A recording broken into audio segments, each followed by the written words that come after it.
San ஃப்ரான்சிஸ்கோல வேமோன்னு சொல்லிட்டு இந்த driverless car முன்னாடி போயிட்டுருந்தது. இது கூகுளோட தயாரிப்பாமா. இதில சென்சார் பொருத்தியிருக்காங்க. அது மூலமா இது லேனு ரொம்ப அழகா கரெக்ட்டா ஃபாலோ பண்ணுறது.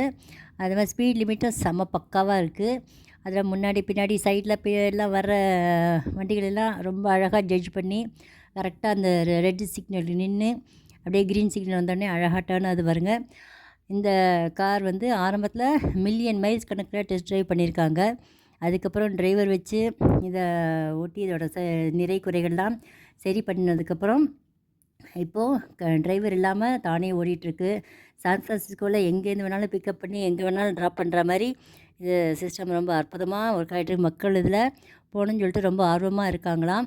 அதோட இந்த ஆப்பை டவுன்லோட் பண்ணி அவங்கள ரிஜிஸ்டர் பண்ணி போயிட்டு வந்துட்டுருக்காங்கன்னு சொல்லிட்டு கேள்வி. ரொம்ப சூப்பராக இந்த காரை நம்ம கண்டுகளித்ததை நம்ம மக்களும் கண்டுகளிக்கணும் அப்படிங்கிறதுக்காக அழகாக அதை ஷூட் பண்ணி உங்களுக்காக இதுலேயும் நாங்கள் பதிவிட்டுட்டோமில்ல. கண்டு மகிழ்ந்ததற்கு நன்றி. வணக்கம். என்ஜாய். தேங்க்யூ.